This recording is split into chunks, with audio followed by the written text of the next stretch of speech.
I could buy this entire city block with one phone call. Those words echo through Providence Municipal Court on a cold Tuesday morning. The man who said them stands at the defendant's table wearing a custom Tom Ford suit. His name is Declan Ashworth.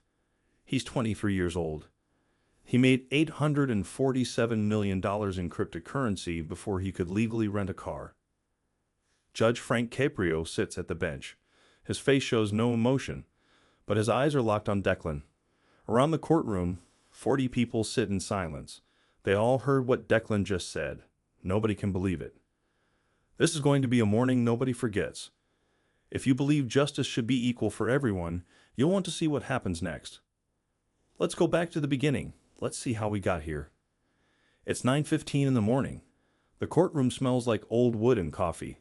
Sunlight comes through the tall windows. Dust particles float in the light. The American flag hangs behind Judge Caprio's bench. The Rhode Island flag stands next to it. The bailiff, Officer Raymond Torres, stands near the judge. He's been doing this job for 17 years. He's seen everything, or so he thought. All rise, Officer Torres says. His voice fills the room. Everyone stands. Judge Caprio enters through the side door. He wears his black robe. His gray hair is neatly combed. He sits down. Everyone else sits too. Case number 2025 Tier 91,847, Officer Torres announces. The State of Rhode Island versus Declan Ashworth. Charges include reckless driving, leaving the scene of an accident, failure to render aid, and attempted bribery of a police officer. Judge Caprio looks at his paperwork. He reads quietly for a moment. Then he looks up. Is there a Mr. Declan Ashworth present?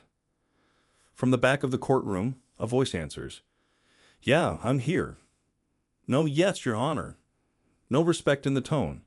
Just, yeah, I'm here. People turn to look. Declan walks down the center aisle. He moves slowly, like he's bored, like he's doing everyone a favor by showing up. He's tall, maybe 6'2". His brown hair is styled perfectly. He's wearing that Tom Ford suit, navy blue. It probably cost $8,000. His shirt is crisp white. No tie. The top two buttons are undone. He's wearing Christian Louboutin loafers. The red soles flash with each step. On his left wrist sits a Patek Philippe watch, the kind that costs more than a house. On his right wrist, he wears a gold bracelet. It says Ashworth in diamonds. He has AirPods Max headphones around his neck. They're rose gold.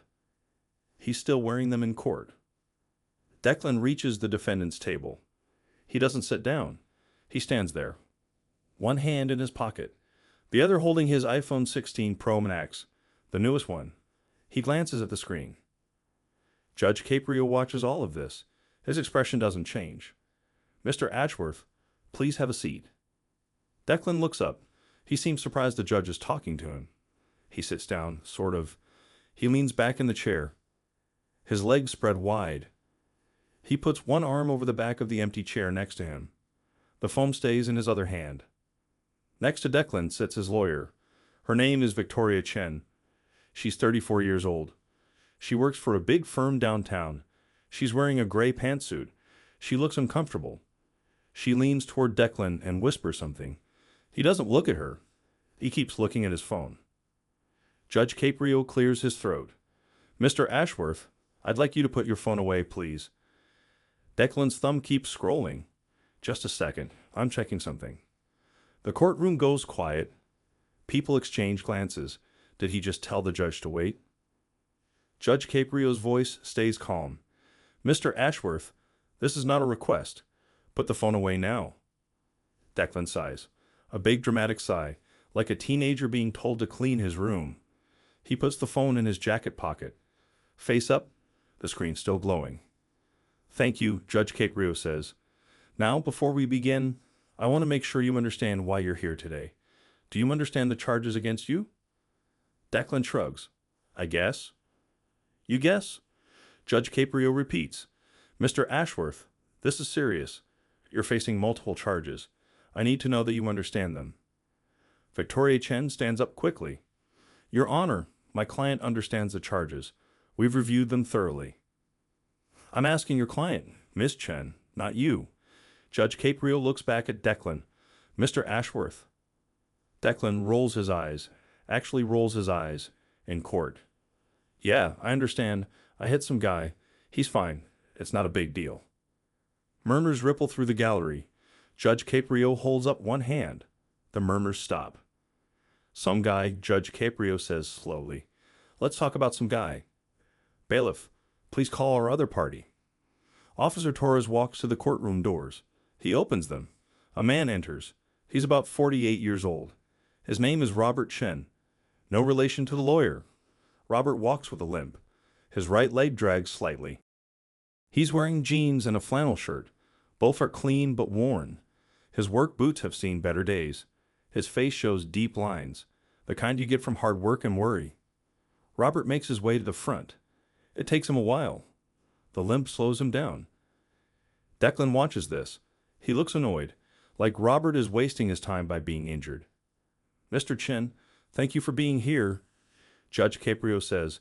His voice is warm, kind. Please have a seat in the witness area. Robert sits down. He's nervous. His hands shake a little. He's never been in a courtroom before. Not like this. Judge Caprio looks at his file again. Mr. Chen, can you tell us what you do for work? Robert's voice is quiet. I drive for a recycling company, Your Honor. I collect metal and plastic from businesses. I take it to the processing center. How long have you been doing that? 14 years, sir.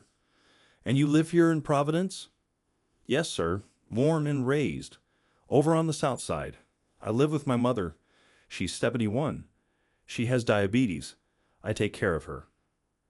Judge Caprio nods. He writes something down. And were you working on the evening of October 18th? Yes, sir. I was finishing my row. It was about 6:30 in the evening, getting dark. Can you tell us what happened? Robert takes a deep breath. His hands grip the arms of the chair.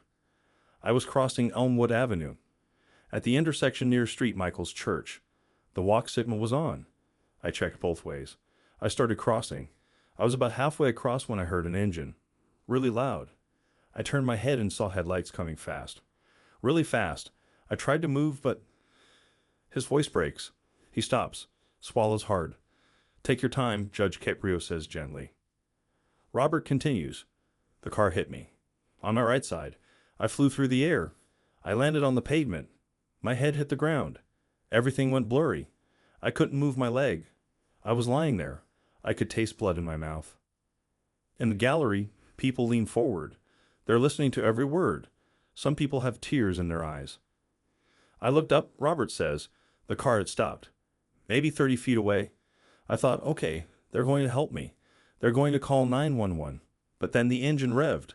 The tires squealed. And the car took off. Just left me there, in the street, alone. How long were you there before help arrived? Judge Caprio asks. About 8 minutes. A woman named Sarah who works at the church heard the crash. She came running out. She called 911. She stayed with me until the ambulance came. I don't even know her last name, but she saved my life. Judge Caprio makes another note. What were your injuries? Robert counts them on his fingers. Broken femur. That's the big bone in my thigh. Broken in 2 places. Fractured ribs. 3 of them.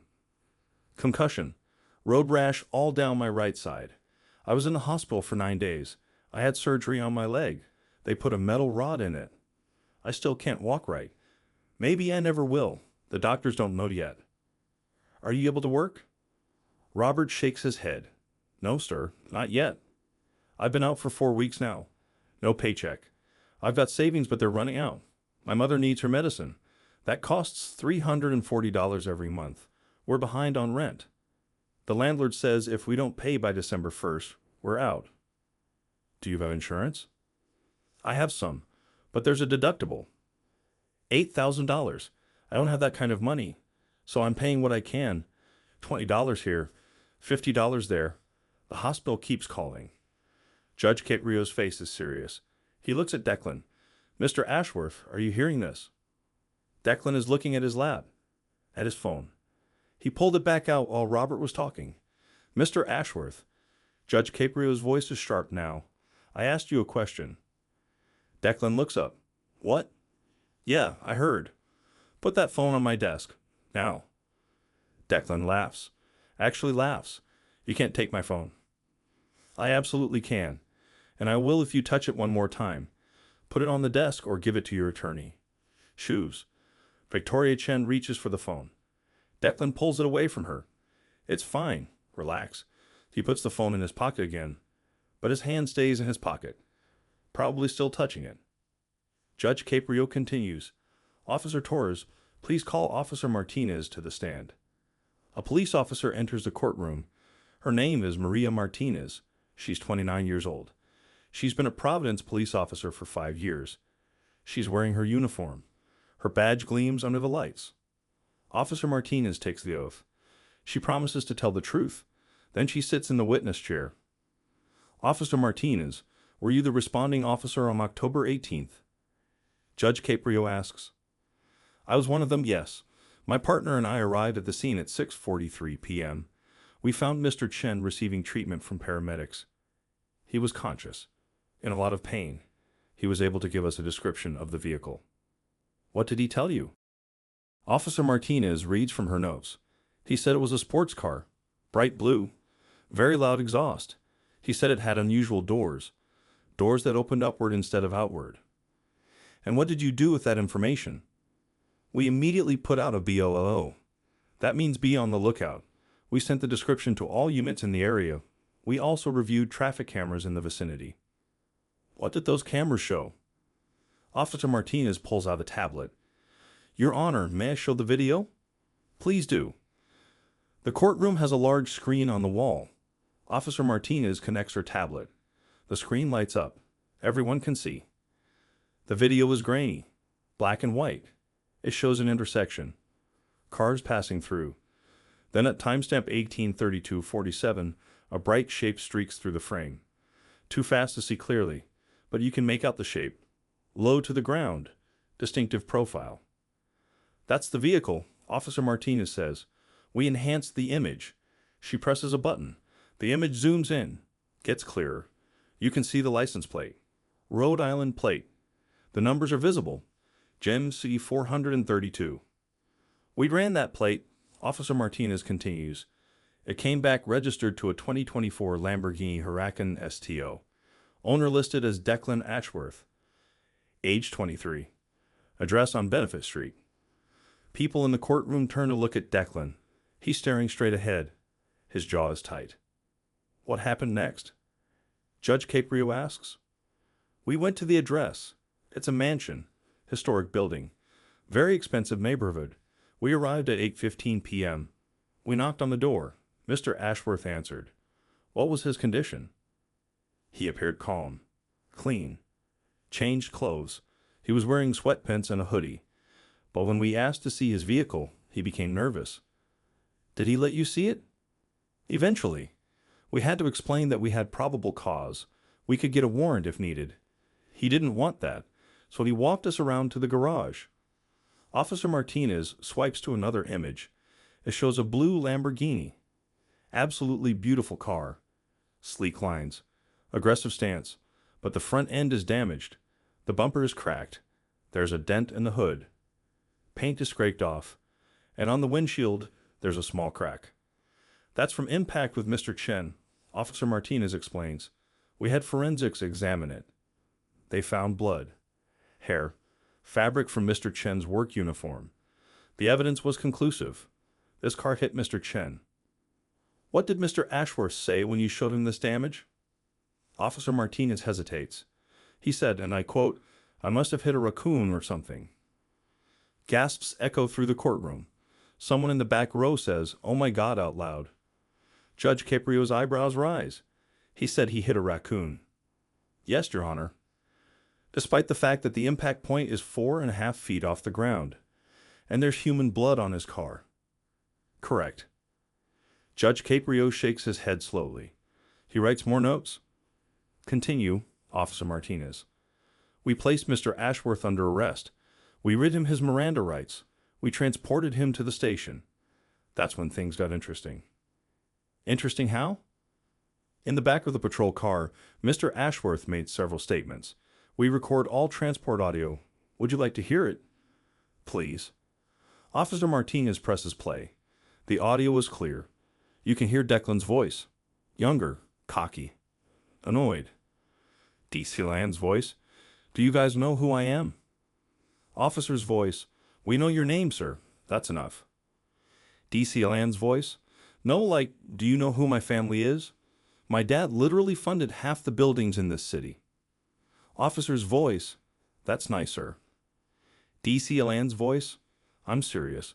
One call and you two are directing traffic for the rest of your careers. There's a pause on the recording. Declan's voice. Look, let's be smart about this. How much do you guys make? Like $50K a year? $60K? I'll give you $100K each. Cash. Right now. We forget this whole thing happened. Officer's voice. Sir, are you attempting to bribe police officers? Declan's voice. I'm not attempting anything. I'm telling you what I'll do. $100K. That's life-changing money for people like you. You'd be stupid not to take it. Officer's voice. We're going to add attempted bribery to your charges. Declan's voice. Oh, come on. Don't be idiots. The recording ends. The courtroom is silent. Everyone is staring at Declan. His face is red now. He's not smiling anymore.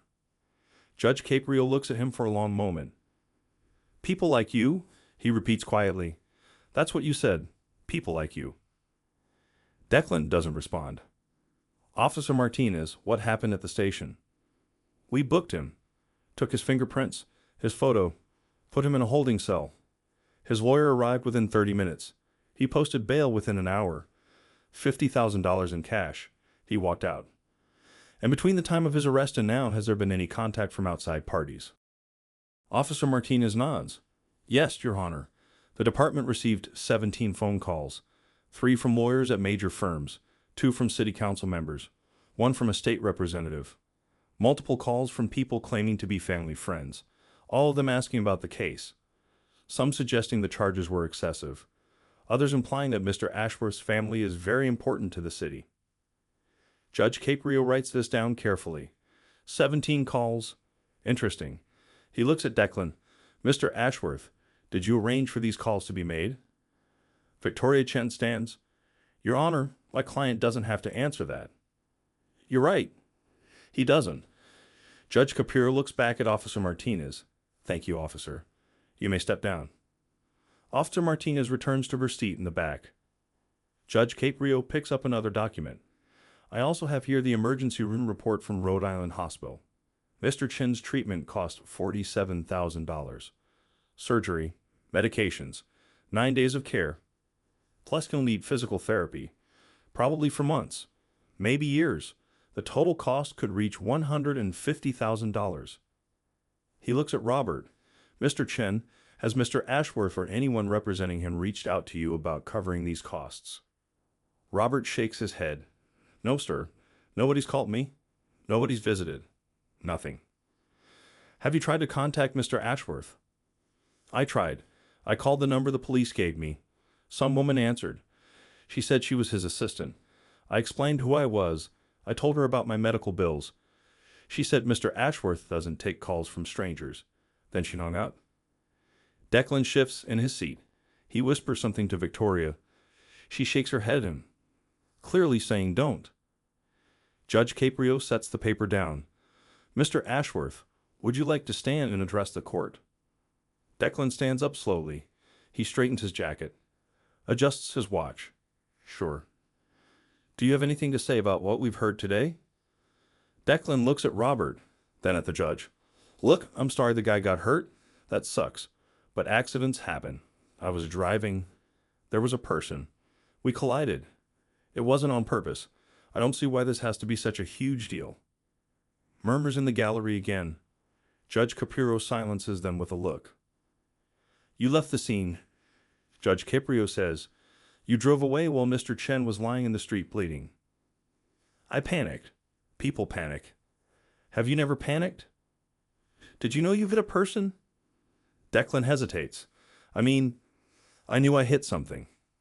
Something. Not someone. Something. It was dark. It happened fast. Judge Caprio leans forward. Mr. Ashworth, You were driving a Lamborghini Huracán STO. That car costs approximately $327,000. It has 640 horsepower. It goes from 0 to 60 miles per hour in 2.9 seconds. Would you say that's a fast car? It's pretty fast, yeah. And you were driving it through a residential area at 6:30 in the evening, when it's dark, when people are walking home from work. The speed limit is 35. I was probably going like 40. Officer Martinez stands up. Your Honor, if I may. Go ahead, officer. We examined the car's computer data, modern cars' record speed, and braking information. At the time of impact, the vehicle was traveling at 73 miles per hour. The courtroom explodes. People shout. Someone yells, liar. Others are on their feet. Judge Caprio bangs his gavel 3 times. Hard. Order. Everyone sit down now. People sit, but they're angry. You can feel it in the air. Judge Caprio looks at Declan. 73 miles per hour. More than twice the speed limit. In a residential zone. Declan's face is pale. That can't be right. That's wrong. The computer must be broken. The computer is functioning perfectly, Officer Martinez says. It also shows you didn't hit the brakes until after impact. You saw Mr. Chen. You didn't slow down. You hit him at full speed. Victoria Chen puts her hand on Declan's arm. Don't say anything else, she whispers, but it's too late. Declan points at Robert. Maybe he shouldn't have been in the street. The courtroom erupts again. Robert's face crumples. His eyes fill with tears. A woman in the gallery stands up and yells, "Shame on you." Judge Caprio bangs the gavel again. Mr. Ashworth, that is enough. But Declan isn't stopping. Something broke loose in him. Maybe it's stress. Maybe it's arrogance. Maybe he genuinely believes what he's saying. I have things to do, Declan says. His voice is rising. Important things. I run a company.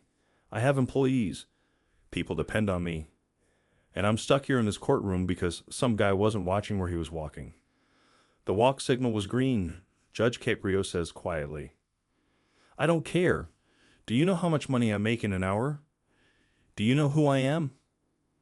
I know exactly who you are, Judge Caprio says. You're a young man who hurt someone and ran away.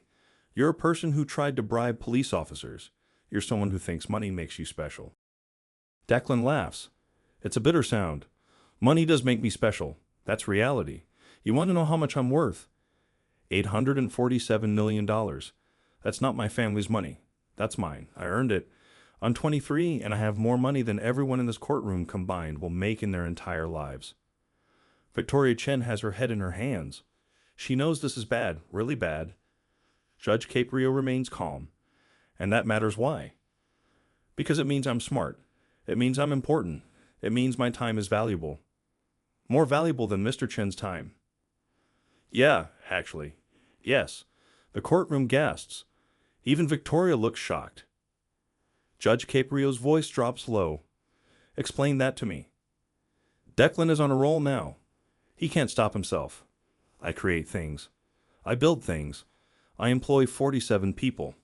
My company has changed how people invest. What does he do? He points at Robert again. He picks up trash. Anyone can do that. His time is worth minimum wage. Mine is worth thousands of dollars per hour. That's just math. Robert is crying now, quiet tears running down his face. His shoulders shake. I see, Judge Caprio says. So because you have money, you're worth more as a human being. That's how the world works. And hitting Mr. Chen with your car while speeding through a residential neighborhood, that's just an inconvenience for you. Basically. And leaving him bleeding in the street was okay because you had important things to do.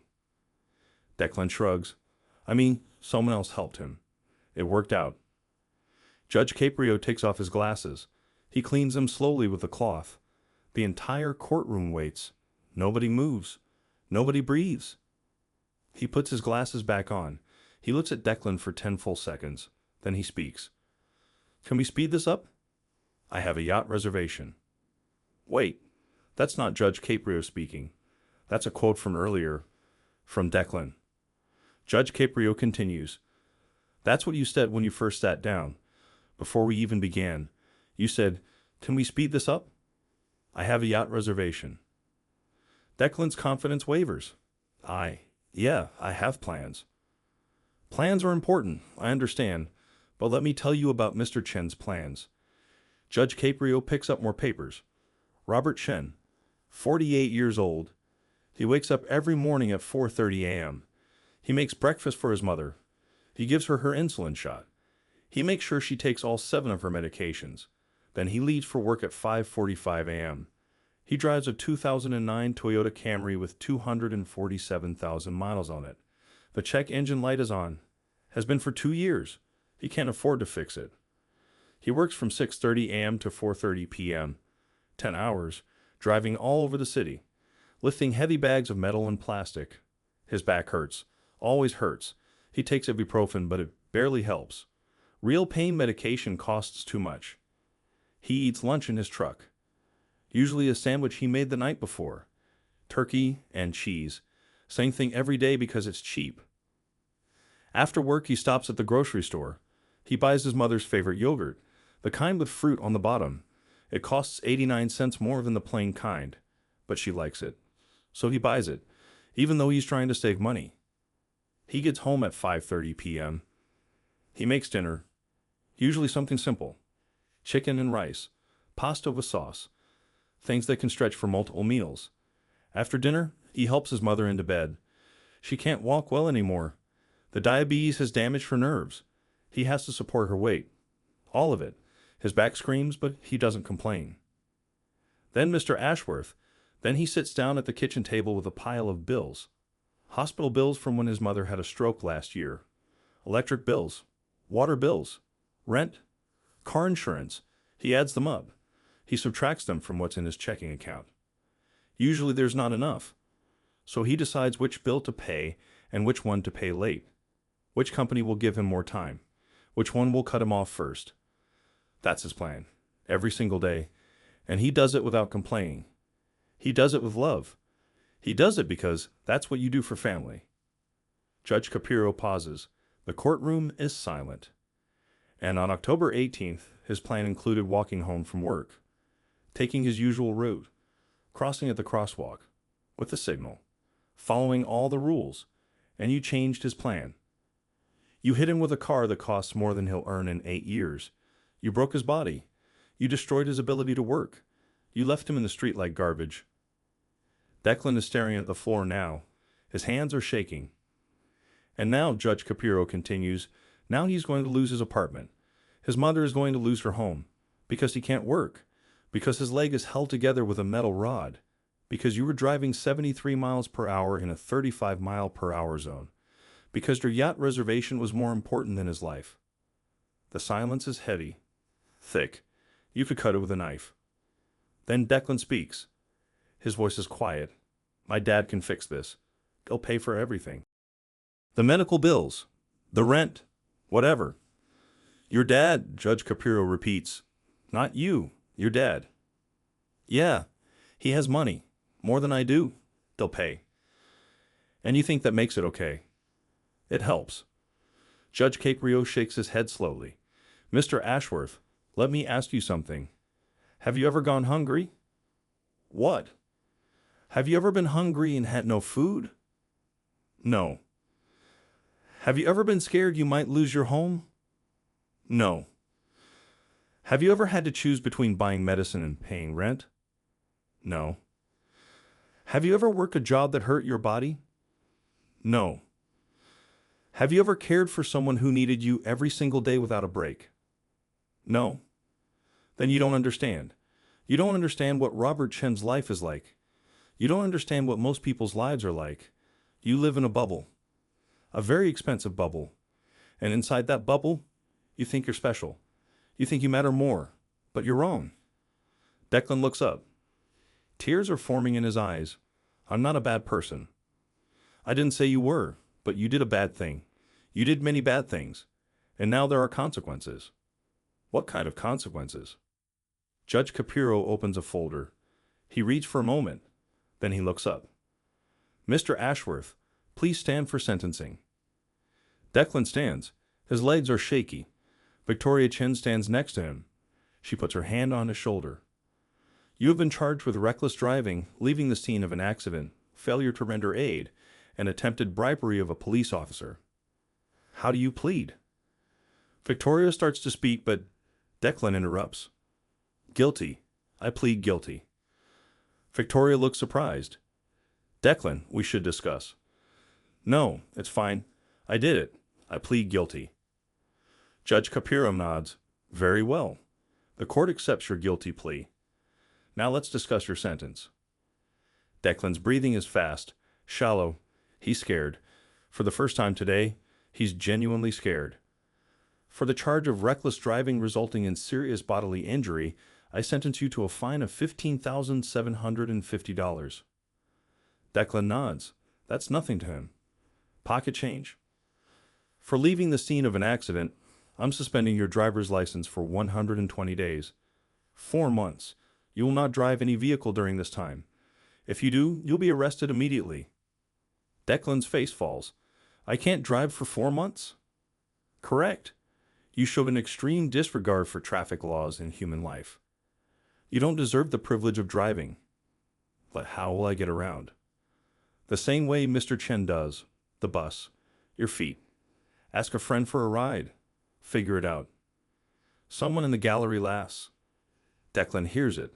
His face burns red. For failure to render aid, I'm ordering you to complete 200 hours of community service. Victoria leans in. Your Honor, that's quite a lot. I'm not finished. Judge Caprio says, his voice is firm. These 200 hours will not be spent picking up litter on a highway. They will not be spent filing papers in an office. You will spend them on the streets of Providence. Declan looks confused. The streets? Every Saturday and Sunday for the next 6 months. 6 o'clock a.m. to 2 o'clock p.m. 8 hours per day. You will clean the streets. You will sweep sidewalks. You will pick up trash. You will scrape gum off concrete. You will remove graffiti from walls. You will do the jobs that people like Mr. Chen do. The jobs you said anyone can do. Let's see how you feel after 6 months. Declan's mouth opens. No words come out. You will wear a court-issued vest. Bright orange. It will say community service on the back in large letters. Everyone will know what you're doing and why. You can't make me. I absolutely can. And I am. You will report to the Providence Department of Public Works. Your supervisor will be Marcus Webb. He's been cleaning these streets for 23 years. He'll teach you everything you need to know. He'll sign off on your hours. If you miss even one day, you'll be held in contempt of court. Do you understand? Declan doesn't answer. He's staring into space, processing this. Mr. Ashworth, I asked if you understand. Yes, he whispers. I can't hear you. Yes, I understand. Good. Now let's talk about the attempted bribery charge. Victoria closes her eyes. She knows what's coming. You attempted to bribe 2 police officers. You offered them $100,000 each. You called them people like you as if they were beneath you. You suggested they'd be stupid not to take your money. This shows a fundamental contempt for the law and for the people who enforce it. I was scared, Declan says. I wasn't thinking clearly. You were thinking very clearly. You were thinking that money could solve your problem, that you could buy your way out of consequences. Well, you can't. Not here, not in my courtroom. Judge Caprio pulls out another paper. As part of your sentence, you will write a letter of apology. Handwritten, not typed, not dictated to an assistant. You will write it yourself. It will be addressed to Officers Martinez and Harris. It will be at least 500 words. In it, you will explain what you did wrong and why it was wrong. You will not make excuses. You will take full responsibility. You will thank them for their service. When do I have to do that? You have 1 week. If it's not on my desk in 7 days, you'll be held in contempt. Declan nods. You will also deliver a personal apology to Mr. Chen. Declan looks at Robert. Robert is watching him, waiting. You will meet with him in person. No lawyers present. Just you and him.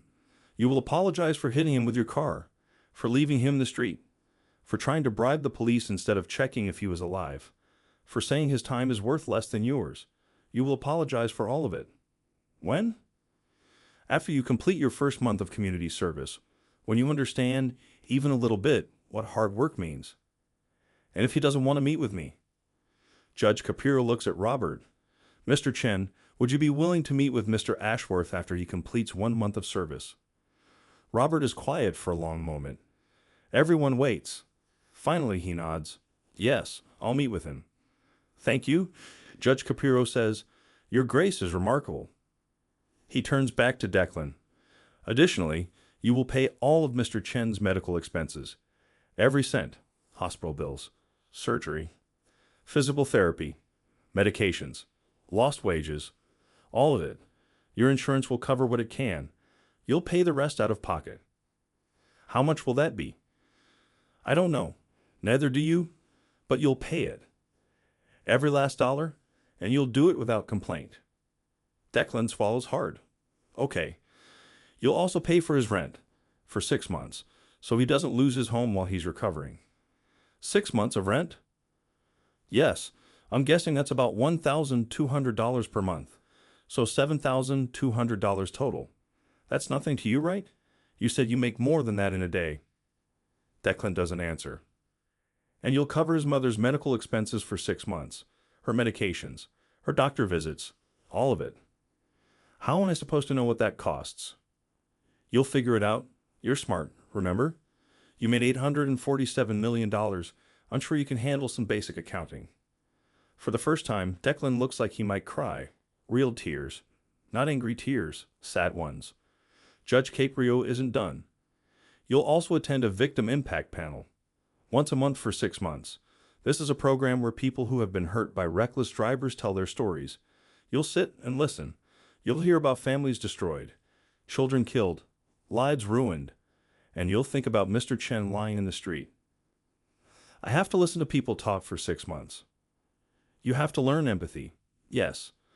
This is too much, Declan says. His voice cracks. This is way too much for a car accident. And that's when Judge Caprio's expression changes. The calm disappears. His eyes go hard. A car accident? This wasn't an accident. An accident is when you're driving safely and something unexpected happens. You were driving 73 miles per hour in a residential zone. You hit a person. You left them to die. You tried to bribe police. This wasn't an accident, Mr. Ashworth. This was a choice. A series of choices. All bad. All selfish. I didn't mean to hurt anyone. But you did, and that matters. Intention doesn't erase impact. You hurt Mr. Chen badly. Permanently. His life will never be the same. He'll walk with a limp forever. He'll be in pain forever. Because of you. Because of your choices. Judge Caprio stands up. Everyone in the courtroom stands too, except Declan. He's frozen. Mr. Ashworth, look at me. Declan looks up. His face is wet with tears. You are not special. Your money doesn't make you better than anyone. Your success doesn't give you the right to hurt people. You are just a person, like everyone else in this room. And as a person, you have to follow the rules. You have to face consequences. You have to learn that actions matter. I get it, Declan says. I understand now. Do you? Do you really? Or are you just saying what you think I want to hear? I really get it. Judge Caprio studies his face. We'll see. Time will tell. You'll start your community service next Saturday, 6:00 a.m. Marcus Webb will be waiting for you at the Department of Public Works building on Chestnut Street. Don't be late. I'll be there. And Mr. Ashworth, one more thing. Yes. If you violate any part of this sentence, if you miss even 1 day of service, if you fail to pay Mr. Chen's expenses, if you don't write those letters or show up to those panels, I will hold you in contempt of court. And you'll spend 30 days in jail. Not in a rich person jail. In the regular jail, where you'll share a cell with people who've never had a yacht reservation in their entire lives. Do you understand? Yes, Your Honor. Good. Court is adjourned. Judge Caprio bangs his gavel once. The sound echoes through the room. Declan stands there. He doesn't move. He doesn't know what to do. Victoria Chen touches his arm. We should go. They walk toward the exit. People in the gallery watch them. Some people glare. Some people shake their heads. One older man actually smiles. A small smile, like he's satisfied with what he saw. As Declan reaches the doors, he stops. He turns around. He looks at Robert. Robert is still sitting there, watching him. Declan opens his mouth, like he wants to say something, but nothing comes out, so he just nods. A small nod. Robert doesn't nod back. He just watches. Then Declan leaves. The doors close behind him. Officer Torres helps Robert stand up. Robert's leg is stiff from sitting. He limps toward the exit. Judge Caprio calls out, "Mr. Chen, a moment, please." Robert turns. "Yes, Your Honor." "You showed tremendous grace today. Not everyone could do that." Robert shrugs. "My mama taught me to forgive, even when it's hard, maybe especially when it's hard." "Your mother sounds like a wise woman." "She is." "Give her my regards." "I will. Thank you, Your Honor, for everything." Robert leaves. The courtroom empties slowly. People file out, talking in low voices. They'll talk about this case for weeks, months, maybe years. Officer Torres approaches the bench. "That was something, Judge. Was it too harsh?" "No, it was perfect." Judge Caprio looks at the empty defendant's table. "I hope he learns. I really do." "You think he will?" "I don't know. Some people learn. Some people don't. We'll find out." 6 weeks later. It's a cold Saturday morning in December. The sun isn't up yet. The streets of Providence are dark and quiet. A figure stands on the corner of Elmwood Avenue, near St. Michael's Church, the same intersection where Robert Chen was hit.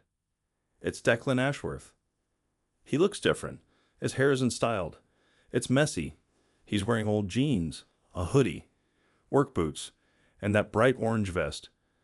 Community service printed across the back in bold black letters. In his hands, he holds a trash picker, one of those long grabber tools. Next to him sits a rolling cart filled with garbage bags. Another man approaches.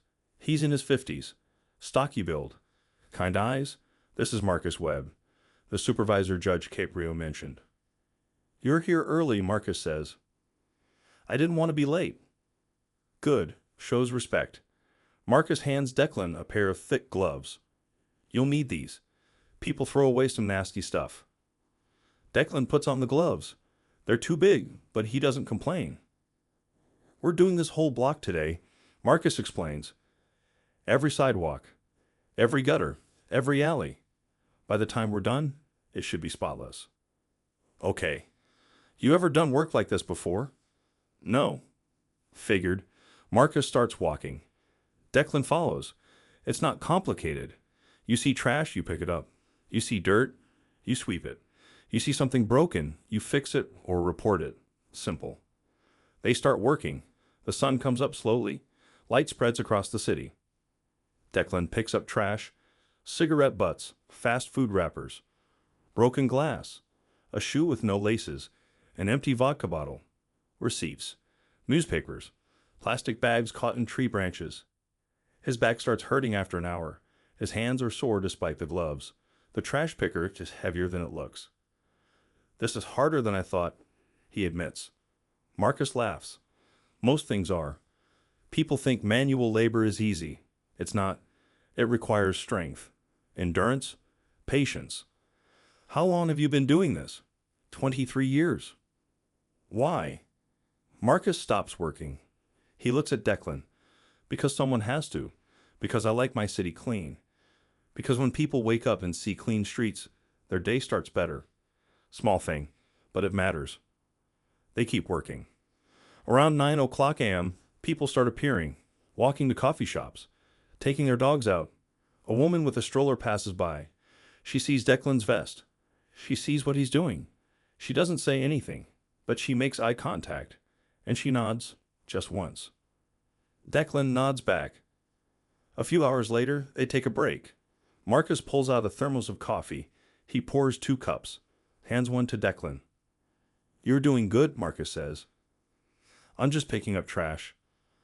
"Yeah, but you're doing it right. Not complaining. Not cutting corners. That matters." Declan sips the coffee. It's terrible, weak and bitter, but it's warm, and he's cold, so it's perfect. "Can I ask you something?" Declan says, "Sure." "Did you know about my case? About what I did?" "Yeah. Everyone knows. Judge Caprio's cases get around. Do you think I'm a bad person? Marcus thinks about this. He doesn't rush his answer. I think you're a person who made bad choices. That's different. How? Bad people enjoy hurting others. They don't care. You care, I can tell. Otherwise, you wouldn't be here on time. You wouldn't be working hard. You'd be fighting this. But you're not. That means something. They finish their coffee. They go back to work. By 2:00 p.m., they're done. The entire block is clean. The sidewalks are clear. The gutters are empty. It looks completely different from when they started. Marcus inspects their work. Good job today. Real good job. Thanks. Same time next week. I'll be here. Declan walks to the bus stop. He doesn't have a car. His license is suspended, so he waits for the bus like everyone else. The bus arrives. It's crowded, packed with people. Declan squeezes in. He has to stand. Hold on to the overhead rail. People press against him from all sides. He's never taken the bus before. Not once in his entire life. It's slow. It stops every few blocks. People get on. People get off. It takes 45 minutes to go 3 miles. But Declan doesn't complain. He just stands there, tired, sore, thinking. 8 weeks later. It's late January now. Declan has completed 8 weeks of community service. That's 64 hours. He has 136 hours left to go. He's sitting in a small conference room at the courthouse, waiting. The door opens. Robert Chen walks in. His limp is still there. Always will be. But he moves a little easier now. Physical therapy is helping. Hello, Robert says. Hi. Declan stands up. Thank you for coming, for agreeing to meet with me. Judge said you wanted to apologize. I do. They sit down across from each other, a small table between them. Declan takes a deep breath. Mr. Chen, I'm sorry. I'm so incredibly sorry for what I did to you. I was driving too fast. Way too fast. I wasn't paying attention. I hit you. And instead of stopping to help, I ran away. I left you there, bleeding, in pain, alone. And I did that because I was scared. I was selfish. I thought only about myself. I didn't think about you at all. Not once. Robert listens.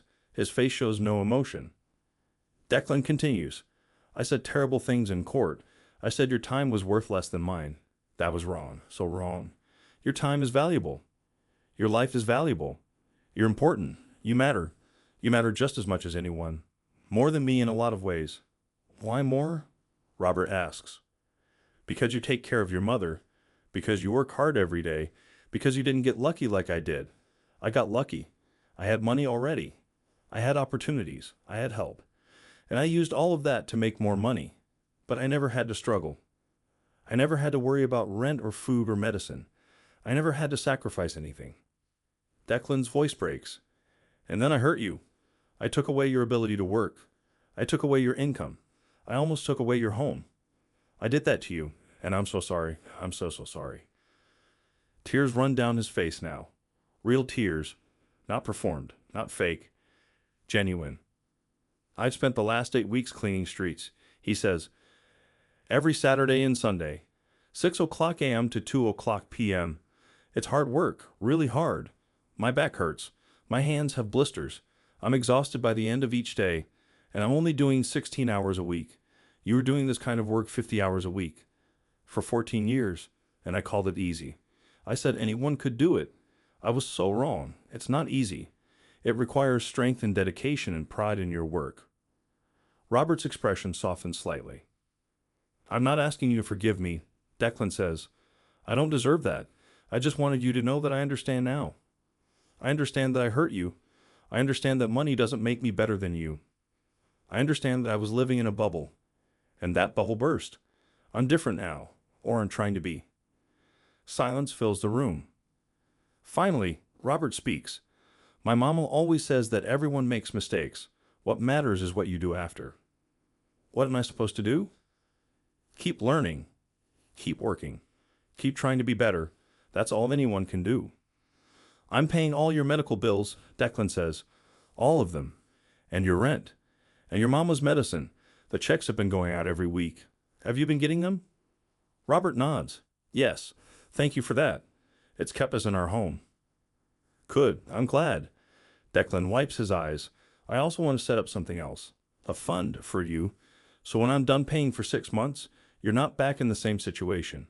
I want you to have money saved, as a cushion, in case something happens. You don't have to do that. I know, but I want to. Please let me. Robert thinks about this. Then he nods. Okay, thank you. They sit together for a while, not talking, just sitting. Eventually, Robert stands up. I should go. My mom was expecting me. Declan stands too. He extends his hand. Robert looks at it for a moment. Then he shakes it. Good luck with your service, Robert says. Thank you. Robert limps toward the door. He opens it. Then he stops. He looks back at Declan. You seem different, he says. From court, you seem like a different person. I'm trying to be. Robert smiles, a small smile, but genuine. Keep trying. Then he's gone.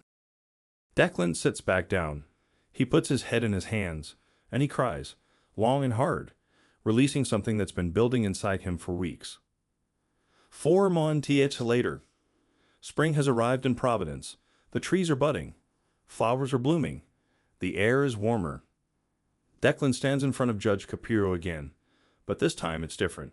This time he's not in trouble. It's a review hearing to check his progress. Mr. Ashworth, Judge Caprio says, I've received reports from Marcus Webb. You've completed all 200 hours of community service. On time. Without complaint. He speaks very highly of you. Marcus is a good man. He taught me a lot. He also tells me you've been volunteering extra hours, beyond what I sentenced you to. Is that true? Yes, I've been going out every Saturday still, helping Marcus with his work. I like it. It makes me feel useful. Judge Caprio raises his eyebrows. That's unexpected. I know, it surprised me too. What else have you been doing? I completed the victim impact panels, all 6 of them. I heard stories from families who lost people to reckless driving. It was hard to hear, but I needed to hear it. I needed to understand the consequences. And it changed me. I think about them every time I get in a car now. Not that I'm driving yet. My license is still suspended for another 2 weeks. What about the apology letters? I wrote them to Officers Martinez and Harris, and to Mr. Chen. I hand-delivered them. We've actually stayed in touch. Mr. Chen and I, we meet for coffee sometimes. He's teaching me about his life. About his mother. About what it's like to struggle. Judge Caprio leans forward. And what have you learned? Declan thinks carefully. I've learned that money doesn't define worth. I've learned that hard work comes in many forms. I've learned that privilege is a responsibility, not a right. And I've learned that I have a lot more to learn. That's wise. I've also made some changes in my business. I started a scholarship program for kids from low-income families. Kids who want to learn about technology and finance. We've already given out 15 scholarships. It's not much, but it's a start. That's commendable. And I've been talking to the city about street safety, about reducing speed limits in residential areas, about adding more crosswalks, better lighting, making it safer for people like Mr. Chen. Judge Caprio nods slowly. Mr. Ashworth, I have to say, I'm impressed. When you left my courtroom 4 months ago, I wasn't sure you'd learn anything. I thought maybe you'd just go through the motions, fulfill the requirements and move on. But you didn't do that. You actually changed. I had a good teacher. Who? You, and Marcus, and Mr. Chen, and everyone I met during my service. Every person who took the bus with me. Every person I saw struggling to make ends meet. They all taught me something. Judge Caprio picks up his gavel, but he doesn't bang it. He just holds it. Your sentence is complete. You fulfilled all requirements. Your probation is over. You're free to move on with your life. Thank you, Your Honor. But I want to leave you with something, a challenge. What's that? Don't stop. Don't go back to your old life and forget all of this. Keep volunteering. Keep learning. Keep helping. Use your privilege for good. Use your money to lift others up, because you have the power to make real change. And with power comes responsibility. Declan stands up. I will. I promise. Judge Caprio finally bangs his gavel. Once. Court is adjourned. Good luck, Mr. Ashworth. Thank you, Judge Caprio, for everything, for not giving up on me. I didn't do anything. You did the work.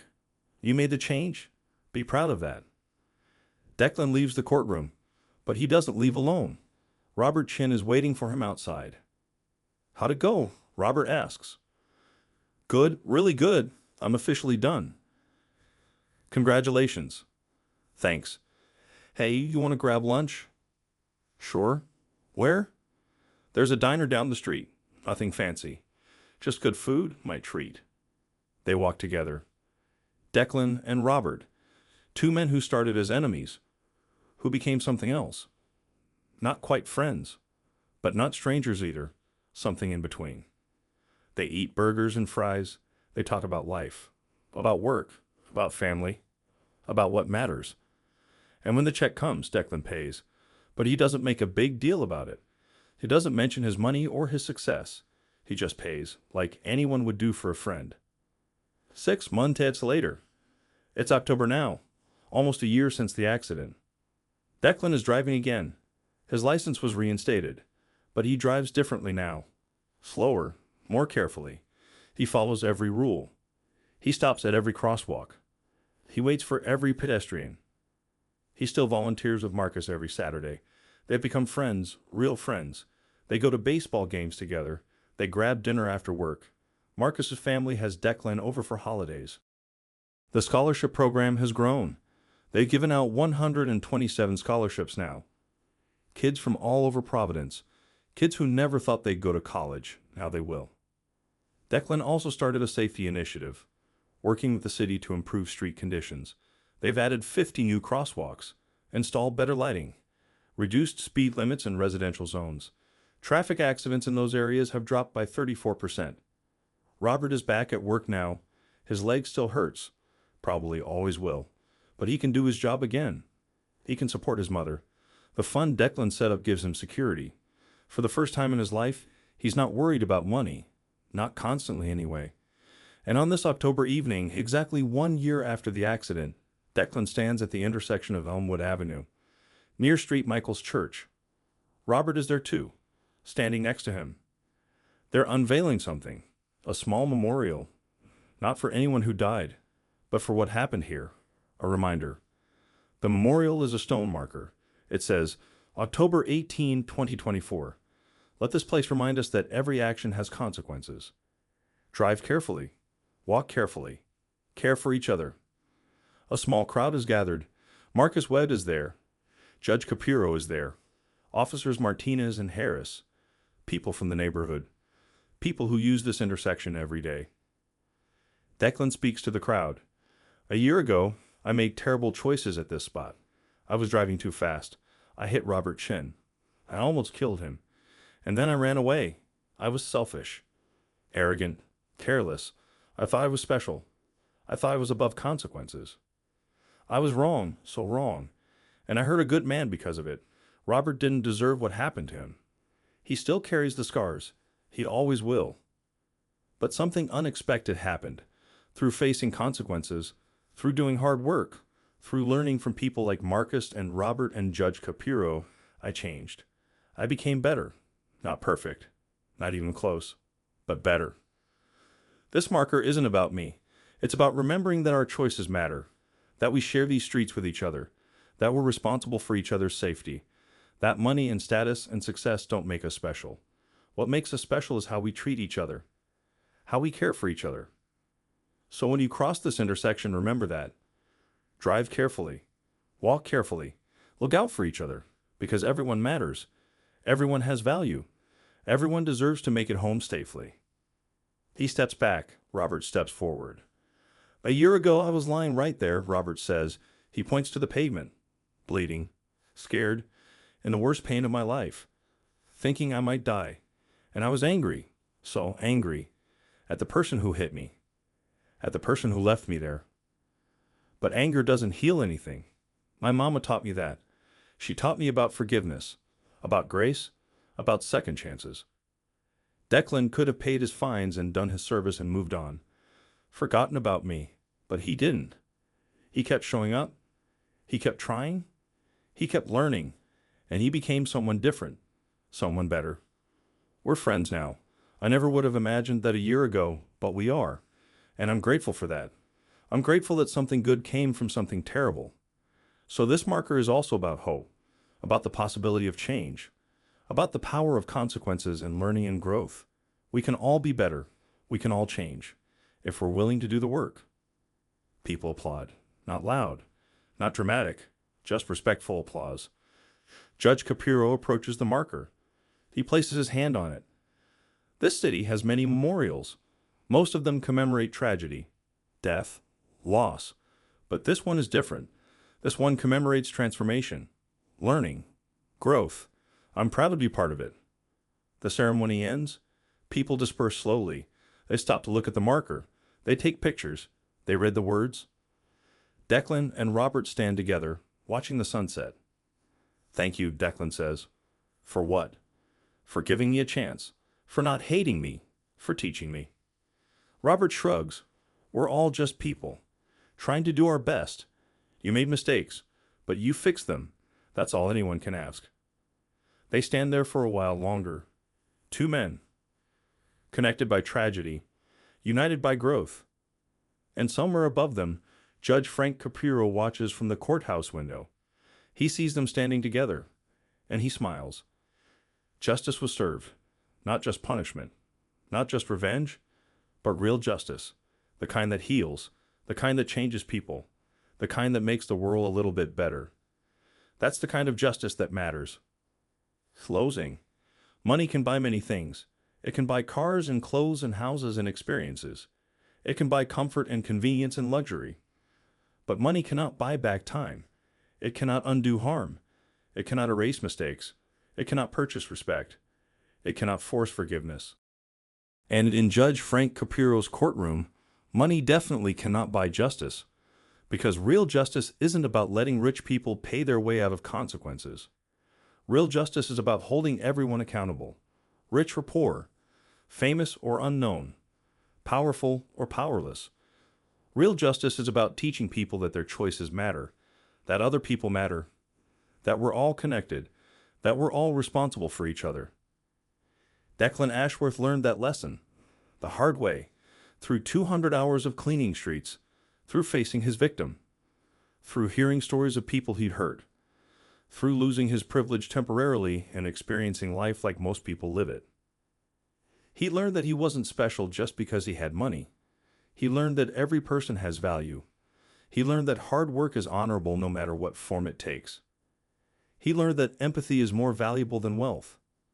And most importantly, he learned that he could change, that he wasn't stuck being the person he was, that through consequences and effort and humility, he could become someone better. That's what justice should do, not just punish. Transform. Not just take, teach. Not just hurt, heal. Declan Ashworth walked into that courtroom as an arrogant billionaire who thought he owned the city. He walked out as a humble young man who understood he was just one person in a community of people. All equal, all valuable, all deserving of respect. That transformation didn't happen because of money. It happened because someone held him accountable. Because Judge Caprio didn't let him buy his way out. Because consequences were real and proportionate and educational. And now, a year later, Declan is a different person. He volunteers his time. He shares his wealth. He works for positive change. He treats everyone with respect. He drives carefully. He thinks about others. Robert Chen got his life back.